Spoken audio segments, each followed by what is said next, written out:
We went and watched the new Spider-Man movie the other day with the kiddos, and that raised questions about older Spider-Man movies with the kiddos. And then they wanted to go see the Sam Raimi films with Tobey Maguire, and then the Amazing Spider-Man stuff with Andrew Garfield. So we've been watching through those. And it is so jarring after 15 years or whatever we're at of the Marvel Cinematic Universe to go back and watch the Sam Raimi, Tobey Maguire Spider-Man films, because they're campy and silly and the humor hits different and the themes, the moral, ethical themes are so pronounced, at times perhaps even a little bit overpronounced, and the main character is so flawed. Man, I just never noticed when I was young and I watched those movies how many problems Spider-Man had that really weren't external to him. They were Peter Parker problems. Look what I did there. It's called alliteration. And then you get toward the end of all of those shows, and there's always a moment where CGI Spider-Man, he swings in front of an American flag, and he perches there for a minute and cranes his neck and then swings into action. And look, now we're here. I like America. I like my country, particularly the land and the people and many of the values. At many times, as I look at American history, as is the case with my opinion of most governments throughout history, just like Jesus is teaching as he contrasts kingdom values with world kingdom values, look, I'm just not always super high on how governments behave, and our government is no exception. There have been moments of nobility, but I think you also got to be honest about the moments of not so nobility that have existed. That's the end of my comment on that. All of that disclaimer aside, as I'm watching this thing, and I see Spider-Man predictably swing in front of the flag, and it flaps there in the wind, and he flexes his muscles before he goes off to save the day. Like, I felt a little something. And I think the little something that I felt was this tinge of, man, that image means something. That flag right there, it's supposed to mean something. There's ideas you're supposed to rally around there. And by that, I don't mean like Republican stuff or Democrat stuff. I mean like the civil liberties and the value of humans and the Western idea of people having value and freedom and things like that. And I felt that in that moment, despite all of the complex feelings I feel towards mine and other governments over the years. And every now and then I think you see something that is a symbol of a bigger idea and a history and a story that has really complicated characters in it, and messy stuff and beautiful stuff, principles that are emblemized there, that there's some kind of future to that sort of thing. And I think that impulse toward hope and pride, but also conflictedness and optimism, that sense that this is a symbol of something that I feel when I encounter the American flag from time to time, or the Statue of Liberty, or the biggest ball of twine in Minnesota, is the same kind of thing that people in the original audience for the book of Matthew felt when they saw or talked about or thought about the temple. The temple kind of was the flag. It was the rallying point that was emblematic of the unique presence of God, not a regional local God, but the God, the initiator of all of reality, the essence of essence, the I am, being in and of itself, unlimited in all capacities. That God had chosen to make a dwelling among us in that temple. And so to the Jewish people, they would look at that and say, we are a unique people amongst all the people because God has chosen us, and God has been persistent with us and forgiving with us for all of the ups and downs that are all fully on display and easily remembered, just even as we buzz through the names in the genealogy at the beginning of Matthew. I mean, Matthew wants to remind us of all of the ups and downs of the story by listing all of those names out. People would have felt that. And the same way that you feel a stir of something in whatever communities you're a part of when you see that image or that thing that is the emblem of your shared hope and your shared identity, your shared common understanding of history's past and trajectory moving forward. If you can understand that, I think you can understand what the people felt here. So the temple comes up all over the place in the book of Matthew, and for you and I, it's going to be most easy to think of that as an old building that was very, very large and that some people were proud of. And we talked about the largeness of the building and just how there would be a source of national and religious pride that would come along with that simply because of the engineering, creativity, and achievement that is represented in this stunning building where the largest stone is 40 school buses worth of weight. People there were entirely justified in feeling a sense of civic and religious pride over this thing and kind of elbowing each other and being like, oh, this temple that is just now finishing its renovations and its expansions, this is more impressive than anything that people widely regard as the most impressive buildings in all of history. This is as good as it gets, and all of those other things are dedicated to false deities and men who just lived and died, or even dedicated to the idea of human knowledge, a Tower of Babel like the Lighthouse of Alexandria, but not so with the temple. This is where the one true God dwells, and we have built him a building that begins to approach the proper splendor for just what such a God is and what such a God deserves. So the physical achievement itself, once again, is a big point of pride, but also you hear what I'm weaving into that as we go along. The narrative is a source of pride. It's not like somebody just whipped up plans and built a building real quick. This spot has been the elevated place that has been where God has dwelt with his chosen people for 1,000 years at this point, set aside a few years of hiccup here and there.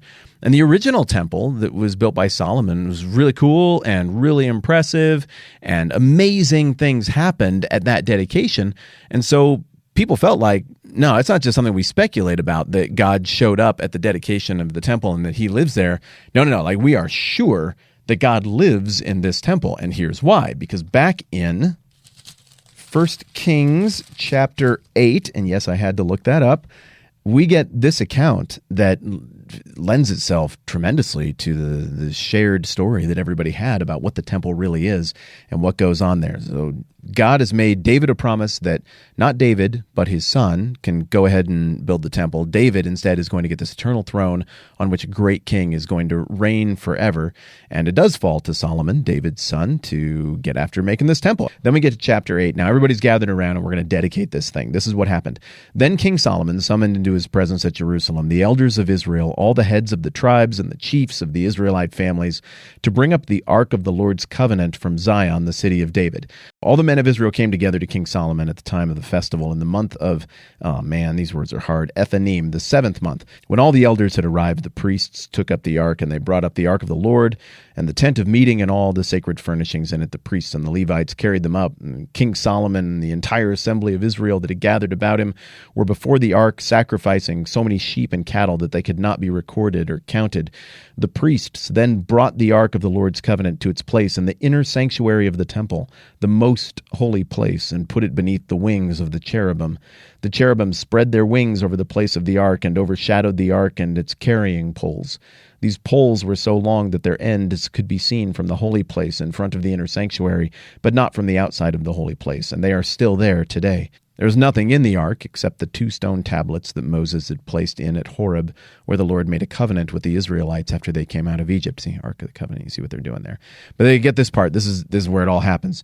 When the priests withdrew from the holy place, the cloud filled the temple of the Lord, and the priests could not perform their service because of the cloud, for the glory of the Lord filled the temple. Then Solomon said, "The Lord has said that he would dwell in a dark cloud. I have indeed built a magnificent temple for you, a place for you to dwell forever."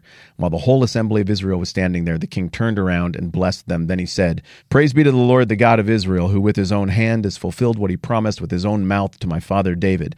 For he said," and then he goes on to say a bunch of things, and it's really awesome. I'd encourage you to go and read 1 Kings 8 because it is a pretty sophisticated litany of stuff that Solomon has to say there. The point is, this is a day like none other in the history of ever, this dedication. And at that moment, the priests and everybody putting everything in the temple, they're moving stuff in there and they're performing these services because God doesn't live in the temple yet. But this most holy place, the Holy of Holies, is supposed to be so holy and set apart from God that you can't go in there, or some of that Old Testament stuff that happens when you get too close to the first cause of all things. It just melts you. Like people just die when they get too close to the glory of God. And so the priests, it says, they can't even go in there after the cloud of the presence of the Lord goes into this place. And so this exists in the memory of the people. It's written down and recorded. God actually showed up. You think about what happened with Elijah and the prophets of Baal and all of those prophets and all that money and all that sacrificing, and Baal never really showed up. God showed up. And here again, in contrast with all of the false deities that the Old Testament describes from other people groups, their God stands out as actually being there. I am is being.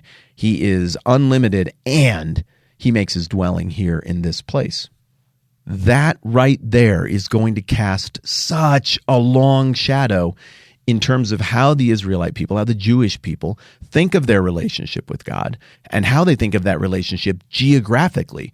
This space is beyond sacred. It means so much to them because the Ark of the Covenant that eventually goes away, it's there that the deal, what was written down, it's held right there. That's where the deal happened, and that's where God exists. And if you go and mess with it, you run into the presence of God, and that reminds us that this is where God exists. Well, the story doesn't end there, though, because some more stuff happens over the course of the Old Testament in the ensuing 900 and whatever it is, 50 years after that. And during that time, we see this temple get taken apart and the beginnings of it rebuilt, and it gets dedicated again. And next time around, we're going to talk about what happened at that dedication, how it contrasts to this first dedication in 1 Kings 8. So once again, what we're going for here by looking at this whole backstory about the temple and what it means is that we're trying to wrap our brains around what this emblemized to the people in the first century, the original audience. What was the temple to them? Not just a building. What was the story that it encapsulated? What was the hope that came with it? What were the anxieties that came with it? And I want us to get to a place where in the same way you can sort of intuit what the different grand symbols of different communities and countries around the world mean to people in those communities right now. So we want to really understand what this meant to them so that we can better comprehend what Jesus is doing and why he's doing it that way and what Matthew wrote down. Some of you support this podcast at patreon.com/the TMBH podcast. And I noticed a handful of you come in here right at the beginning of the year. What an encouraging, helpful thing that is. Golly. Thank you for what an enormous encouragement that is. At the same time, whenever I say that, I want to make it really clear.